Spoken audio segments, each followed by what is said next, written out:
creative name of Networking 101.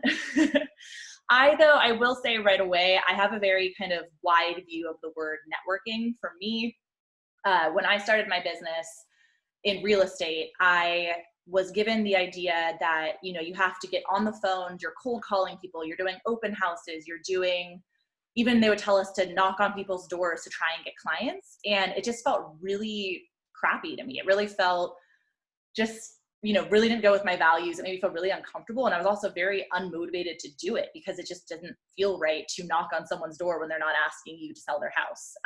And I did that for a good year or two though, because that's what I was told was the only option. No one really told me, you're told, oh, in 3 or 4 years, you build out a sphere of clients and then you can get referrals, or you can, have your friends and family come and work with you, but that takes a while. And I just didn't really want to believe that anymore. I wanted to do that for myself and really see if I could accelerate that process.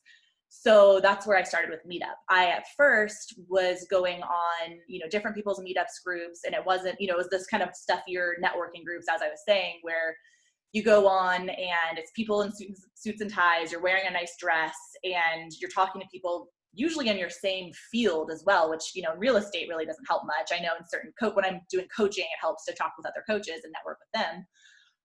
So when I kind of started to develop this idea of a business by networking, when I say networking, it's usually more an activity that you're actually interested in and something that you're going to connect with other people there because it's something you enjoy doing and love doing. And you're also motivated to go and do that activity. So when I first started, networking for me, actually, let me see, I can pull this up here. There we go. Didn't put up my images. That's fine. All right. So I'd love to talk with you guys after this about what activities you enjoy doing. For me, when I first went on Meetup to build out my sphere, it was hiking and outdoor activities. That was the first one that kind of really got me into doing it and I felt comfortable doing. And then that was actually the first group. First group for me was a group for people that love cheese. I was super motivated to go because I love eating cheese. And I was like, oh, this will be so fun. It's a meetup at a bar. I can easily show up. I was kind of socially anxious when I first started doing this. And I made some great connections, made some great friends from that. And then, other exercise groups. I even had a listing. I had a woman talk to me about selling her house while I was paddleboarding. She, was like, oh, me and my husband, unfortunately, are getting a divorce. She's not really sure what they're going to do. And she asked me about, real estate stuff, which was Redfin and other companies that do discount selling of homes. And I was able to sit with her on a paddleboard and kind of explain the process with her, had a follow-up meeting, helped her, with her selling of her home. That was a very direct sale that came out of doing an activity that most people wouldn't really see as a place to find business. And with that, I will say, so where to find the people to even find the groups to do stuff. So obviously Meetup is a great source. That's how I found you guys. That's how we're meeting here. Additionally though, actually the first type of Meetup really group I went to was on Facebook. Actually, it was a podcast that I really love. It's a true crime podcast. And there's a local group here in Portland of the people that follow that podcast. And people posted events on that. So I will say, if you're looking to, you kind of feel like you've been on Meetup a lot and you're not really sure if you're finding the right people to, connect with, look in alternative places. Instagram, Facebook, LinkedIn. I have been going to groups for my university's alumni group. I've gone to a few of those and I've actually found direct clients through that and referral partners. Neighborhood associations, HOAs, different places like that. You can get really creative. And with that, my next slide I have on here is, if you can't find the group that you are interested in, make it yourself. I know, Francine, you said you have a group that you run. I think, it's a really good way to kind of take action on for yourself. So in one way, if you have an HOA or a homeowners association or, your alumni group that isn't really active, you can actually take those groups and go, hey, can we do a block party? Can we do a weekly book club, whatever it is that you're interested in doing? Or also you can use a source like Meetup. So I'm actually going to be developing a group here soon on how to have a successful Meetup group. My group, Babes Who Brunch, has over 400 members now. We have, super active wait list on every event we have. It usually has like 10 to 15 people on the wait list for it. It's really competitive to get in. And I've just had such a great time building out that community. It's even survived during COVID. We actually have really successful virtual meetups for that. So I really want to teach people, if that's something you guys are interested in, I would love to hear more about that after we talk, or after I do this talk, and to see, what people are needing to, or what's also hindering people to start their own group. Because I think it's so powerful if you can create a community for yourself that really reflects your values, what you love, and it will benefit your business. Because knowing from my group, Babe Soup Brunch, I have past clients that'll come to my events now, which is a great way to get touch from past clients.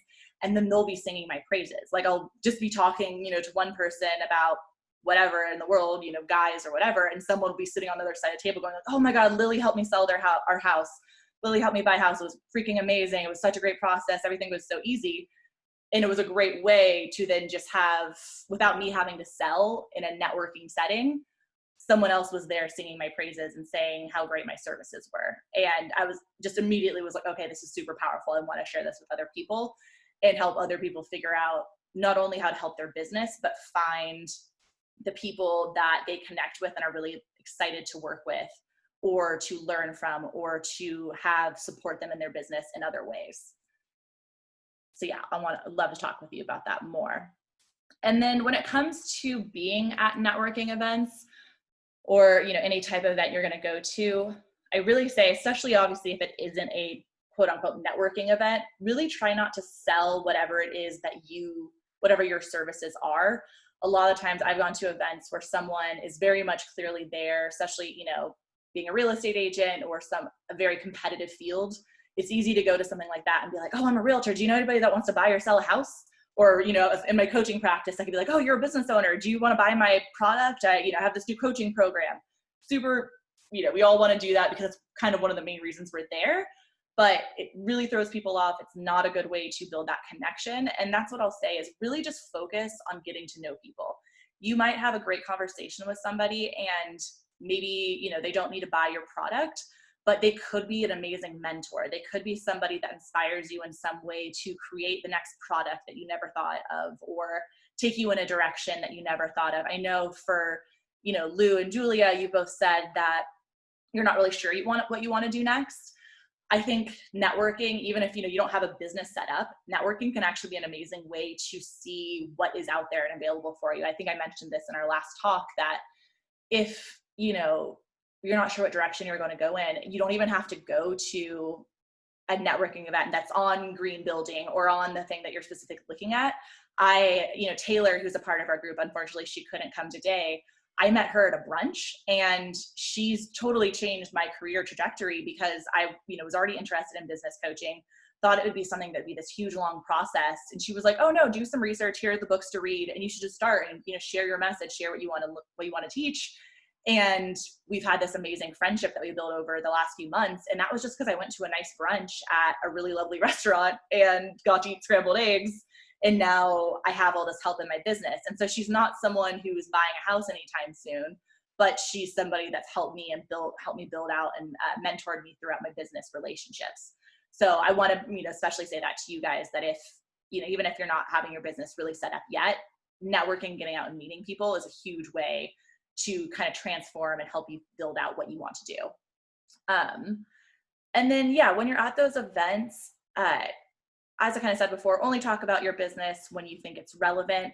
If somebody says something about, needing a business coach or needing a realtor, I usually will kind of say, oh, let's go meet and have coffee some other day. Let's get each other's contact info, and we can talk at a later time about our businesses or what needs you have. And I usually try and focus on, let's connect on getting to know each other, not on, oh yeah, I would love to talk to you about how I can help you and what services I have. It's, let's get to know your needs. Let's get to know each other as people and see if we just mesh in that way. Because I always remind my clients as well, when you are interviewing when a potential client is interviewing you, you're also interviewing them. So when it comes to finding clients, a lot of the time, I think we just focus on selling to them, whereas your energy is important. Your energy matters. So you want to make sure you're giving it to people that really can serve you as much as you serve them. And then a big part, I think I actually mentioned this in our last talk, is I always say, leave your business cards at home.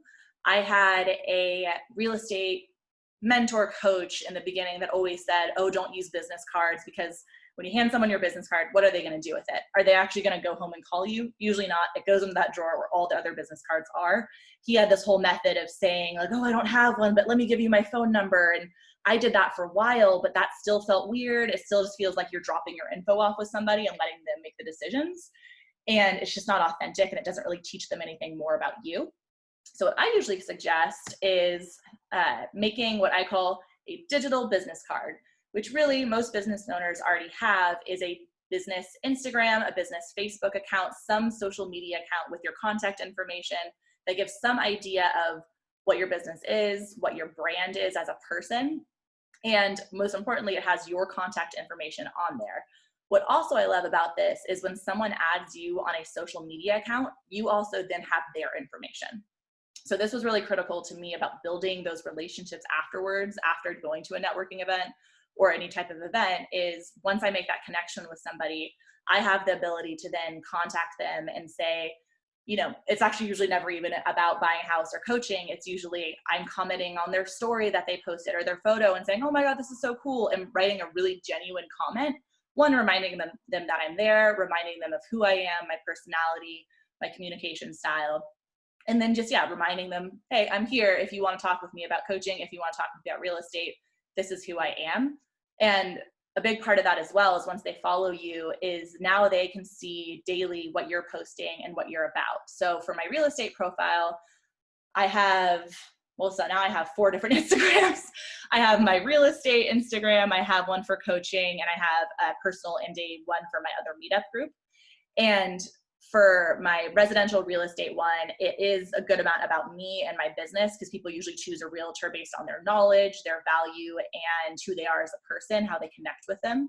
And so I try and put all of that into my feed. So once they've added you on Instagram per se, that's the one I'm most familiar with and what I use in my business, I try and provide value in telling them what's happening in the real estate market, what's happening in our city, what are some cool things, cool restaurants they can go to, what have you. What are things I'm doing in my life that show who I am as a person? And that just, one, keeps reminding them who you are. And then 2, it shows the value you bring and how you could help them throughout the process or people they know. So I would, love to talk with you guys more about that. I think I might actually do a class on social media.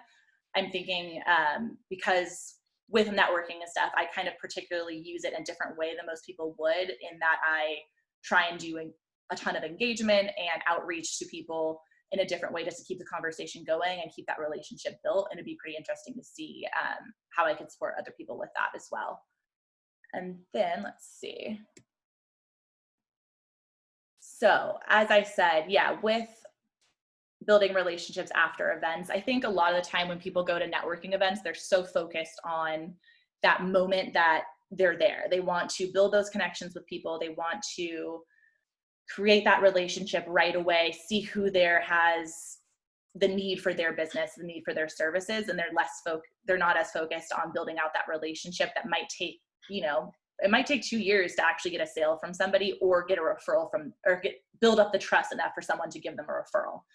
So as I said, social media engagement is a huge part of how I keep those conversations going.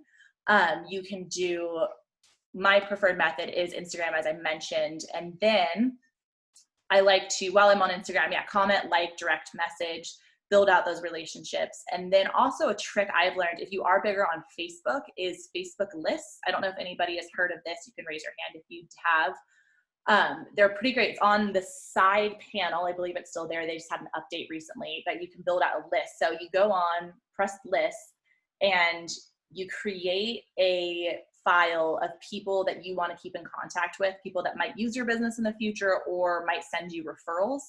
And you can go on, I usually do it daily. I go on for about 5 minutes and I go to a list, and it'll actually show you the people's feeds that you want to talk to. So, people that have told me they want to buy a house in the future or are just someone I want to keep in contact. They seem like a great kind of Portland leader, somebody that I want to be engaged with. I'll go on, see what they've posted recently, write a nice, thoughtful comment. And that's one thing I want to take note of as well, is when you're commenting on people's stuff, it's not just a few emojis. It's not just oh, that's so cool. Really try and take a moment to say, how does this content relate to you? How does it, how does it make you feel? Not just so much of, oh, fun, I love your dress, really try and make it something that's really thoughtful and something memorable to them. And even a tip on that too is to ask a question or something that they really have to respond to. That way both of your algorithms and your response, you just get a further on the conversation. Is really helpful. And then as I mentioned before, I usually don't try and sell anything when I'm at events. If someone talks to me about wanting to buy a house or coaching, it's usually, I think, a lot nicer to say, oh, let's meet for coffee, in the next few days or in the next few weeks. Will we both have time and sit down? And even at the coffee dates, I kind of focus more on just getting to know them and seeing how they are as a person and just really listening into what needs they do have. So especially when it comes to coaching, kind of see like, what have you been struggling with in your business? And I don't even do any coaching at that point. It's just, let's talk about you. Let's figure out, do we connect as people? And then we can have further meetings after that on, what they actually need done for themselves. Or with a lot of people, I try and say too, don't focus on just getting clients, focus also on finding referral partners, people that are going to be an avid supporter of you and your business and say how amazing you are and how much other people should work with you. So kind of keeping that in mind as well is really great. And then, as I mentioned before, I do have multiple meetup groups. Obviously, you guys are here for one of them. One reason I really like having meetup groups is it also leverages your time when it comes to having face-to-face contact with potential clients or past clients or referral partners, because there are a lot of people, we only have a certain amount of time. As much as I'd love to see all my clients, all my referral partners and have coffee with them one-on-one, we just don't really have time for that typically. So it's really great leverage of my time when I can invite a bunch of people to a brunch and get that chance to say hello, get that chance to remind them of who I am and the value I provide on a larger scale. So being able to do it to 10, 20 people rather than just one-on-one in a 2-hour period is freaking amazing and has really helped me in building out my relationships and the value I bring to people. So I do really suggest, again, of having your own group, and that's something that I will be providing more info on. I think I have a group I'm developing right now, but I might just for you guys do a small kind of mini version of it just to kind of get the bearings for myself on how to do it and kind of get advice from you guys and feedback of what else I need to add to it would be awesome. So we've talked a lot about brainstorming in our groups. I think I'll need some help with that too. Let's see.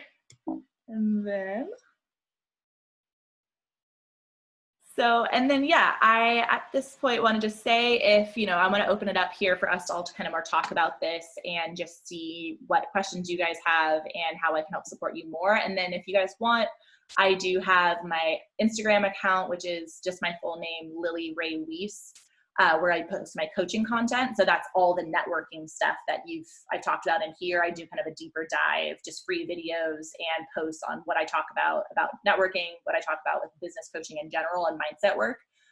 So I'd love to share that with you. And I also have a Facebook group for that and a Facebook group for our group that I just started where I'll post kind of similar content and want to really build a community for us that we can kind of really talk about what's going on. If we want to have the brainstorming sessions we've talked about, we can maybe do those on Facebook as well. And then I also do have a program I do for one-on-one coaching, which if any of you are interested, I'd be happy to chat with you on how I could support you on a one-on-one level.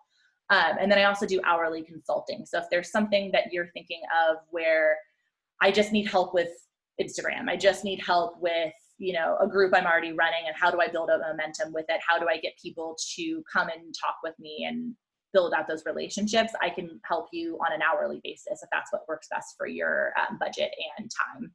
And then, I'm also building out that program hopefully here soon for Meetup and would love to chat with you about that as well. But let me just open this up here back to our normal screen and unmute you guys.